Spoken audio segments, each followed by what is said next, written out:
आप लोग अब ध्यान दीजिएगा। पिछले क्लास में हम लोग का लास्ट टॉपिक ये था determination of oxidation number from a structural formula. और यहाँ बताए थे कि किसी भी एलिमेंट का ऑक्सीडेशन नंबर अगर हमें निकालना है तो एक तो तरीका ये था कि एक्स मान करके उसका निकालेंगे, लेकिन कुछ एक का आपको याद रखना पड़ेगा। जैसे हाइड्रोजन का +1 होता है, ऑक्सीजन का -2 होता है, हाइड्रोजन का -1 होता है, और उसके अनुसार से निकालते हैं। दूसरा तरीका ये था कि आप स्ट्रक्चरल फार्मूला लिखिए और स्ट्रक्चरल फार्मूला में देखो कि दो एटम्स के बीच में कितने बॉन्ड बन रहे हैं और उनमें इलेक्ट्रोनिगेटिविटी किसका ज़्यादा है। अगर सिंगल कोवेलेंट बॉन्ड बन रहा है तो जिनका इलेक्ट्रोनिगेटिविटी ज़्यादा उस पर -1, दूसरे पर +1। अगर डबल कोवेलेंट बॉन्ड है तो -2 +2, ट्रिपल बॉन्ड है तो -3 +3। और अगर आइडेंटिकल एटम के बीच में बॉन्ड बन रहा है तब वहाँ पर 0 होगा। आज फिर आगे बढ़ते हैं हम लोग। डायरेक्ट मेथड बताए थे क्या ऑक्सीडेशन नंबर का निकालने का? डायरेक्ट भी बताए थे कि वहाँ पे थोड़ा सा प्रैक्टिस का ज़रूरत पड़ेगा। आप डायरेक्ट भी निकाल सकते हो। जैसे अगर मान लिया कि हमें K2Cr2O7 में क्रोमियम का निकालना है तो आपके ऊपर डिपेंड करता है पोटासियम का कितना होता है 1, तो 1 × 2 +2, ऑक्सीजन का -2 × 7 -14, ये वैल्यू कितना हो गया +12 डिवाइडेड बाई 2, इट मीन्स +6। ये क्रोमियम का निकल गया। तो इसमें पोटासियम का आ गया +1, ऑक्सीजन का हुआ -2 और क्रोमियम का हुआ +6। तो चूंकि आगे में ऑक्सीडेशन नंबर का जरूरत पड़ेगा, ये डायरेक्ट आप निकाल पाएंगे अगर आप प्रैक्टिस करते हैं तब। अदरवाइज अगर लग रहा है कहीं पर भी थोड़ा सा भी डाउट लग रहा है कि हमें पता नहीं है मेरा सही है या गलत है, तो बेहतर होगा कि आप एक्स मान करके निकालिए, कहीं रफ मर कीजिएगा उसके बाद में। आज का टॉपिक हम लोग जो डिस्कस करने जा रहे हैं वो redox reaction in terms of oxidation number. Sir definition लिखवाए थे क्या? यहाँ बताया था आपको कोई केमिकल रिएक्शन है, आपको आइडेंटिफाई करना है कि इनमें कौन ऑक्सीडाइड हो रहा है कौन रिड्यूस्ड हो रहा है, तो सारे एलिमेंट का ऑक्सीडेशन नंबर लिख दो। अब रिएक्टेंट को प्रोडक्ट से कंपेयर करेंगे। अगर किसी एलिमेंट का ऑक्सीडेशन नंबर इंक्रीज कर रहा है, बढ़ रहा है, तो increase in oxidation number is called oxidation and decrease in oxidation number is called reduction. अगर बढ़ रहा है इसका मतलब ऑक्सीडेशन और घट रहा है इसका मतलब रिडक्शन। हम 2-3 एग्जाम्पल यहाँ बताएंगे, आप ध्यान से देखोगे, उसके बाद फिर कुछ क्वेश्चन आपको देंगे, वहां आप निकालो। ठीक है, कॉपी मत कीजिएगा मेरे साथ, नहीं तो फिर सीख नहीं पाओगे आप। जैसे ये दिया हुआ है H2 + O2, it give H2O। Hydrogen react with oxygen to form water. ये केमिकल रिएक्शन है, इसमें आइडेंटिफाई करना है कि किनका ऑक्सीडेशन हो रहा है और किनका रिडक्शन हो रहा है। बैलेंस अगर करना चाहें तो यहाँ पर 2H2O और यहाँ पर 2H2। आप बताओ ऑक्सीडेशन नंबर हाइड्रोजन का कितना होगा? 0। क्यों 0? एलिमेंटल मॉलिक्यूल है, H2 में H और H के बीच में बॉन्ड बना है, ऑक्सीडेशन नंबर कितना हो जाएगा? 0। O2 का बताओ कितना होगा? 0। H2O में ऑक्सीजन का -2 और हाइड्रोजन का +1। अब इसके बाद कंपेयर करो, देखो यहाँ हाइड्रोजन का 0 से +1 गया, इंक्रीज कर रहा है, increase in oxidation number is called oxidation. और ये 0 से -2 गया, इसका मतलब इनका क्या हो रहा है? रिडक्शन। दूसरा एग्जाम्पल लेते हैं, H2 + Cl2, it give 2HCl। पता नहीं चलेगा कि कितना चार्ज वगैरह था क्या। हम क्या करेंगे कि इसी को एक बार फिर से लिख लेते हैं। यहां लिखे H2 + Cl2, it give 2HCl। अब आप बताओगे इसका ऑक्सीडेशन नंबर वैल्यू कितना है? हाइड्रोजन का बताओ, क्लोरीन, यहां हाइड्रोजन +1, क्लोरीन, ये 0 से +1 हुआ, बताओ क्या हो रहा है? ऑक्सीडेशन। यहां क्लोरीन 0 से -1, रिडक्शन। जब इनका ऑक्सीडेशन हो रहा है तो ये किस रूप में? Reducing agent. इनका रिडक्शन हो रहा है तो ये ऑक्सीडाइजिंग एजेंट। समझ में आ रहा है? दूसरा एग्जाम्पल लेते हैं, सी। मान लिया यहां दिया हुआ है Zn + CuSO4, it give ZnSO4 + Cu। इनमें निकालना है। इसको एक बार फिर से नोट कर लेते हैं, Zn plus CuSO4, it give ZnSO4 plus Cu। या सबका ऑक्सीडेशन नंबर लिखेंगे। बता सकते हो जिंक का कितना होगा? 0। कभी कंफ्यूज मत करो। जैसे अभी मान ली कि इसके मुंह से निकला कि सोडियम लिखा हुआ है, तो सोडियम का क्या ले? +1 ले।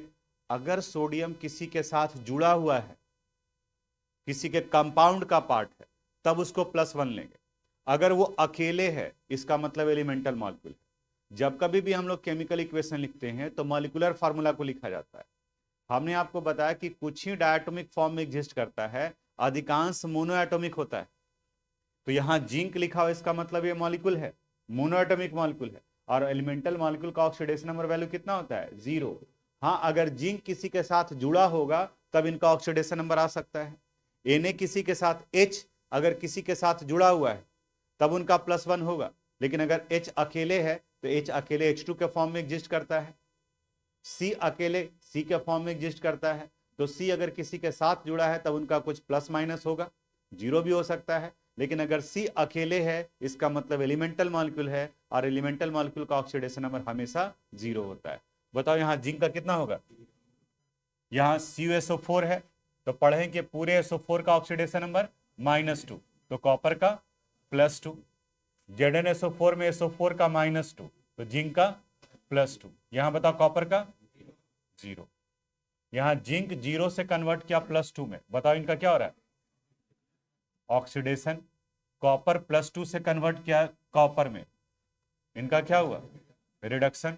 +2 से 0 यानी कि घट गया। दूसरा एग्जाम्पल लेते हैं, CH4 methane, CH4 plus O2, it give CO2 plus H2O। Balance करने के लिए यहां 2 डाल दिए, इस जगह पर भी 2 है, बैलेंस हो गया इक्वेशन। ऑक्सीडेशन नंबर, हाइड्रोजन का ऑक्सीडेशन नंबर +1, कार्बन का -4। यहां बताओ O2 का क्या? 0। यहां CO2 में ऑक्सीजन का -2, कार्बन का +4, H2O का -2 और यहां +1। देखो चेंज किसका हो रहा है? यहां -4 से कन्वर्ट कर गया +4 में। बताओ ऑक्सीडेशन या रिडक्शन? ऑक्सीडेशन। O2 का 0 से किसी के साथ भी कंपेयर करो, -2, इनका क्या हो रहा है? रिडक्शन। ये किस रूप में काम करेगा? रिड्यूसिंग एजेंट, और ये ऑक्सीडाइजिंग एजेंट। ठीक है, इसको नोट करो, फिर देंगे वो क्वेश्चन आप बनाओगे।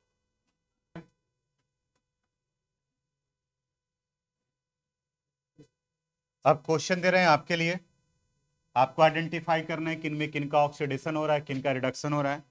कहां तक किए थे हम लोग? डी। ये हो जाएगा E Fe2O3 plus 3CO, it give 2Fe plus 3CO2। ये क्वेश्चन है, सोल्व करने के पहले इसको एक बार और नोट कर लो और फिर आइडेंटिफाई करना। Fe2O3 plus 3CO, it give 2Fe plus 3CO2। आप देखिए इनमें से किन का ऑक्सीडेशन हो रहा है और किन का रिडक्शन हो रहा है। आप में से कई लोग तो ऑक्सीडेशन नंबर ही गलत निकालें, जबकि बताया कि आप एक्स मान करके निकालो ना। पता है आप में से कई लोग क्या लिखे हैं? ऐसे लिखे हैं, ऑक्सीजन का -2 और आयरन का +2। आयरन का +2 होगा? अरे यार, ये बताया ना आपको, Fe2O3 है तो ऑक्सीजन का -2, तो -2 इंटू 3 कितना हो गया? -6। तो इसका हो जाएगा +6, और यहां 2 है तो डिवाइडेड बाई 2, यानी इनका ऑक्सीडेशन नंबर कितना आएगा? +3 आएगा। तो गलती तो यही की हो। कई लोग जो इधर आयरन लिखा हुआ है और इस आयरन के ऊपर में भी ऑक्सीडेशन नंबर +2 लिख दिया।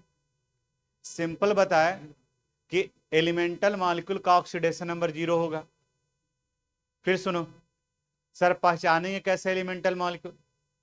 एलिमेंटल मॉलिक्यूल कहा जाता है जो आइडेंटिकल टाइप ऑफ एटम से मिलकर बना हुआ है। कुछ एक डायटोमिक होते हैं जैसे H2, O2, Cl2, N2, लेकिन अधिकांश खास करके मेटल मोनो एटोमिक होता है। यानी दूसरे तरीके से ये कहो कि अगर एटम है तो उसका ऑक्सीडेशन नंबर 0, यानी सिर्फ C लिखा हुआ है इसका 0, Na लिखा हुआ है 0, Fe लिखा हुआ है 0। लेकिन यही अगर Na किसी के साथ जुड़ा हो, Cl किसी के साथ जुड़ा हो, C किसी के साथ जुड़ा हो, तो उनका ऑक्सीडेशन नंबर प्लस या माइनस होगा। वो आप X मान करके निकाल लीजिए। तो इतने में भी गड़बड़ कर रहे थे। देखिए बोर्ड पर, देखिए कॉपी किताब उठा के चले आ रहे हैं। 2022 निकल गया, 2023 भी ऐसे ही निकल जाएगा। ठीक है, हो सकता है कि फिर आपको पता चले कि 2023 में भी आप वही कर रहे हैं जो 2022 में कर रहे थे। क्या? 11th में पढ़ रहे हैं, प्रमोशन नहीं मिला। और गलती से अगर वहां मिल गया कि आपको प्रमोशन नहीं मिला है, तब चांस है कि फिर आप पढ़ना शुरू कीजिएगा। और गलती से अगर प्रमोशन मिल गया तो पता नहीं 12th कितने साल में निकलेगा। ऐसे भी होते हैं जो लगातार दिए जा रहा है 12th। ठीक है, एक बार, दो बार, तीन बार, फिर सोचता है कि छोड़ो हटाओ ना, कोई जरूरी है थोड़ी ना। जो बहुत बड़े बड़े लोग बने हैं जो 12th खेले। ठीक है, यानी कि आपके किस्मत में लगा लिखा हुआ है कहीं कि तुम बड़ा आदमी बनने वाले हो। ठीक है, इसलिए 12th पास नहीं कर पा रहे।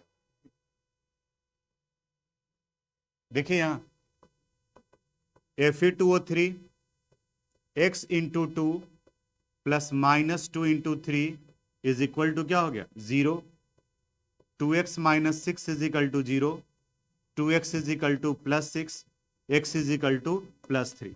अब ये बताने का तो मन नहीं करता है, ये तो पूरा प्रैक्टिस करवा चुके। और जब आप ऑक्सीडेशन नंबर नहीं निकाल रहे, मूड ही ऑफ हो गया। सिर्फ आपके बैच में आकर के पता नहीं क्यों इसमें मेजोरिटी जो है वो नहीं पढ़ने वाला है। मेजोरिटी नहीं पढ़ने वाला है। हर एक बैच में अलग अलग तरह का स्टूडेंट होता है, 10% रहता है करीब करीब, हम लोग मान करके चलते हैं। ठीक है, लेकिन हर तरीके से डल है। जैसे अभी आई कार्ड मांगेंगे तो इसमें से अधिकांश जो हो जाएगा लाइन लगा करके। ठीक है, आई कार्ड नहीं लाया तो वहीं तो दिख रहा है आपका कि जो है आपका परफॉर्मेंस किस तरीके से होगा। 3 बैच है 11th का, लेकिन तीनों में से सबसे डल जो है वो इसी में, मेजोरिटी डल वाला इसी में, मरियल टाइप का रहता है। ठीक है, जान ही नहीं है वैसे।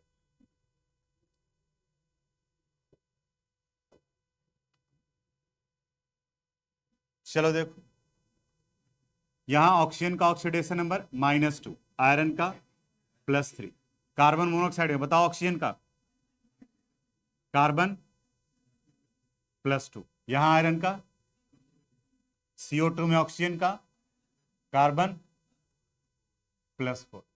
अब कंपेयर करो, देखो यहां +3 से कन्वर्ट किया 0 में, तो इनका क्या हो गया? रिडक्शन। कार्बन का +2 से कन्वर्ट किया +4 में, इनका क्या हुआ? ऑक्सीडेशन। अब चूंकि इनका रिडक्शन हो रहा है तो ये हो गया ऑक्सीडाइजिंग एजेंट, और इनका ऑक्सीडेशन हो रहा है तो ये हो गया रिड्यूसिंग एजेंट। ये लिखना था कि किनका ऑक्सीडेशन हो रहा है और किनका रिडक्शन हो रहा है। आप में से कितने लोगों से बना था ये? देखिए, 3 3 6 1 7 1 8, इस पूरे में से 8। ठीक है, इसको देखो,